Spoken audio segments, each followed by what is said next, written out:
falar sobre sustentabilidade no 29º Congresso Mineiro de Municípios, o jornalista André Trigueiro. Seja muito bem-vindo, André. Prazer é meu, prazer estar aqui.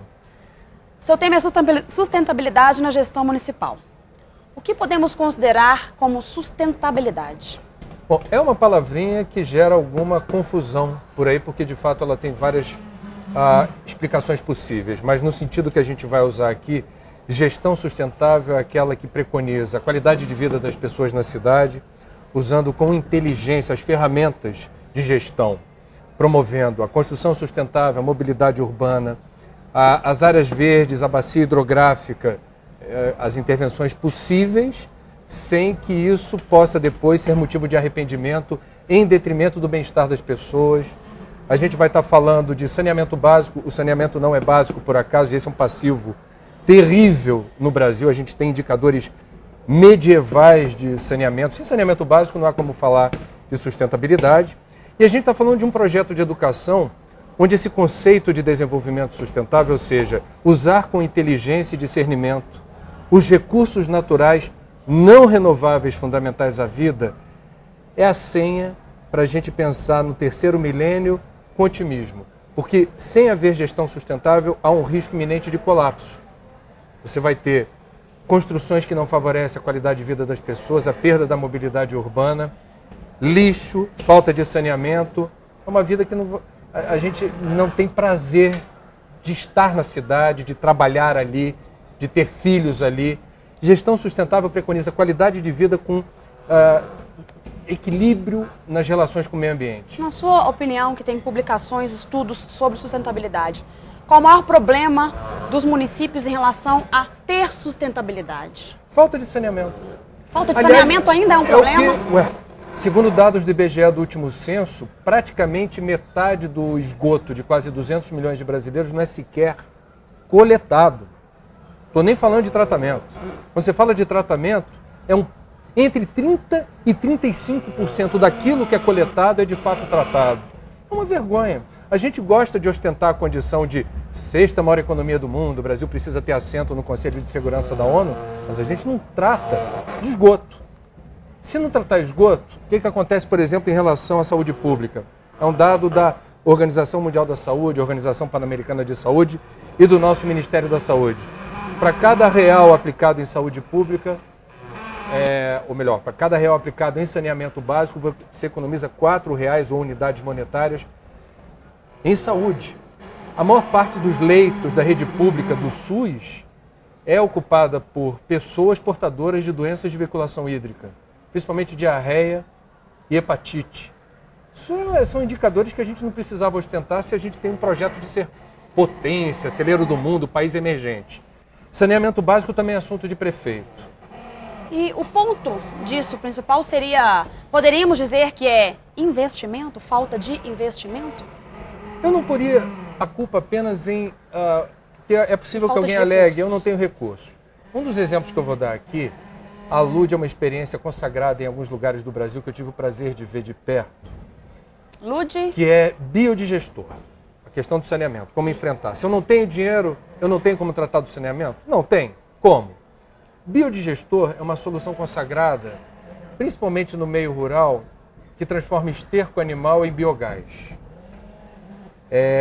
O Globo Rural mostra isso há 30 anos. Mas a gente não aprendeu a usar biodigestor para tratar esgoto humano. Ou seja, sem usar energia elétrica, sem produto químico, uma cisterna fechada, um ambiente anaeróbico, não pode entrar oxigênio, cria as condições adequadas para você, canalizando para lá matéria orgânica, reduzir em 48 horas 80% desse volume apenas e tão somente pela ação das bactérias.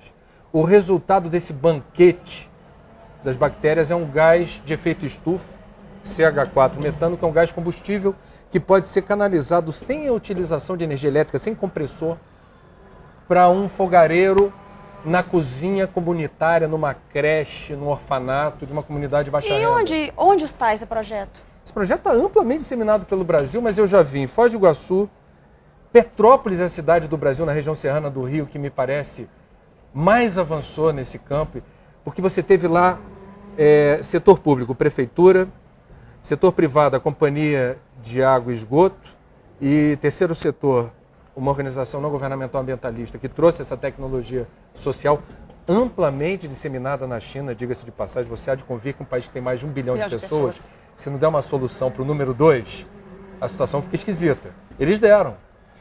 Qual é o modelo que prevalece no Brasil? Construção de mega estações de tratamento de esgoto com imensas redes coletoras. Isso custa muito caro na conta do governo federal. Eu fiz essa pergunta ao Ministério das Cidades, a cifra é 180 bilhões de reais para você universalizar saneamento. Muito dinheiro. Nesse valor não está embutido o biodigestor. Então eu gosto de fazer propaganda, embora as empreiteiras não gostem de ouvir falar de biodigestor, porque se você dissemina uma política pública de biodigestor, você não precisa ter licitação com grandes somas, envolvendo grandes empresas que só elas vão se habilitar para construir mega estações de tratamento ou rede coletora. Biodigestor é uma solução aplicável a cada região do país. Você pode construir esse sistema usando os materiais mais baratos e disponíveis em cada lugar. Você trata localmente, não precisa transportar o esgoto usando água potável até uma estação e produz gás, energia. Não fica refém em período de eleição ao candidato que fica distribuindo bujão de gás. Para a gestão pública municipal, essa trilogia, essa iniciativa privada, governo, de repente, associações, enfim, isso seria uma solução para a gestão pública municipal? É o caminho, é mais do que a solução. Eu não consigo imaginar, no terceiro milênio, no século XXI, a gente pensar em gestão pública com o prefeito e sua equipe encastelado na prefeitura, dizendo, fui eleito, eu governo sozinho. A palavra-chave para compreender isso é governança. Governança é a participação de diferentes setores da sociedade, digamos, no rumo de uma administração. Isso só é possível onde há transparência. Então, o prefeito, ele tem que disponibilizar, de preferência na internet, o que ele está arrecadando, como ele está gastando, mobilizar as comunidades no sentido de que elas tenham voz na hora de decidir onde eu posso aplicar esse recurso nessa localidade, empoderar a comunidade a participar. Democracia não é só votar e esperar 4 anos para votar de novo. Democracia ativa, participativa, é aquela em que as pessoas se sentem responsáveis pela condução desse processo. Por isso que eu apoio publicamente, vou falar um pouco sobre isso aqui, do movimento Cidades Sustentáveis, que já mobiliza e já conta com a assinatura de quase 200 pré-candidatos a prefeito no Brasil inteiro, que assinaram um termo de compromisso em favor da gestão pública sustentável. Existem alguns indicadores que o candidato a prefeito está se comprometendo a seguir, com prestação de contas anual daquilo que ele está fazendo, na direção do enfrentamento dos temas que a gente vai conversar aqui hoje: mobilidade urbana, construção sustentável, manutenção da bacia hidrográfica e das áreas verdes. Você ter a noção de que há que se respeitar a resiliência dos ecossistemas em benefício da comunidade. Como é que você pensa uso racional, inteligente, consciente de água? Como é que você promove isso na gestão pública? Há caminhos interessantes, inteligentes. Tudo isso dentro de um pacote em que o candidato se compromete, escreveu... E a partir do momento que ele se compromete, ele também tem que estudar o tema, porque é o nome dele que está ali, se ele for eleito. E esse movimento é interessante porque ele usa como, digamos, base de dados, experiências consagradas no Brasil, em cidades pequenas, médias ou grandes, para cada um dos temas que o candidato está se comprometendo a se esforçar para conseguir resultado. Então você não joga ele contra a parede dizendo assim, se vira, agora é com você. Não. Existem várias experiências que a gente está pormenorizando como esses resultados foram alcançados em outras cidades equivalentes à sua, que cada cidade tem a sua singularidade, uma economia mais ou menos saudável, uma população maior ou menor, enfim, um passivo socioambiental. Nível de dificuldade maior. Mas a solução, já consagrada por aí, o problema que eu acho que a classe política, eu nem diria do Brasil, do mundo, mas no Brasil a gente vê de perto, é a vaidade. Todo gestor público gosta de inventar rodas. Ele diz assim, na minha administração, nunca antes na história dessa cidade... Meu projeto é inédito. Isso é um baita problema porque impede, por exemplo, a sequência, a maturidade de um projeto que foi uma boa ideia da administração anterior, mas que para alcançar os melhores resultados precisa ter vida longa. Isso é uma prática ainda da cultura política do Brasil. Não importa que ideias boas o meu antecessor teve, eu vou abortar e vou começar do zero. Não adianta falar de gestão pública, não adianta falar de gestão sustentável, se essa é cultura da vaidade. Eu tenho a solução, eu inventei a roda, prevalecer.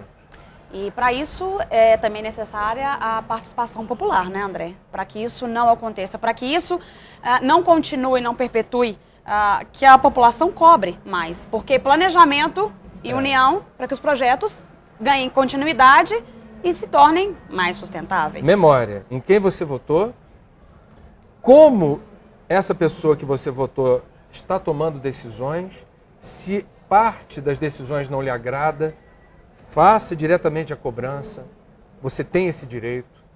O prefeito é um servidor público, que tem a obrigação institucional e moral de prestar contas. Então, o eleitor, ele tem a obrigação mesmo, porque depende dele. Político nenhum gosta de ser incomodado. Ele adora ser esquecido. Vota em mim, me esquece. Só se lembra de mim na eleição seguinte. E ninguém sabe tudo. O prefeito precisa de ajuda. É isso mesmo que eu ia dizer. Às vezes o prefeito ele não tem o conhecimento da necessidade, ou às vezes tem, mas não sabe como fazer.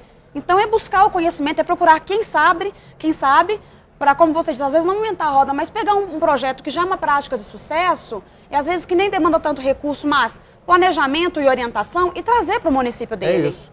Por exemplo, quando a gente avaliar a dificuldade que alguns municípios de pequeno porte têm em acessar fundos federais. Acessar fundos. Em que o projeto não está bem formatado. Isso aí já foi amplamente discutido. Você precisa ter uma técnica para você redigir um projeto, justificar por que você precisa daquele dinheiro.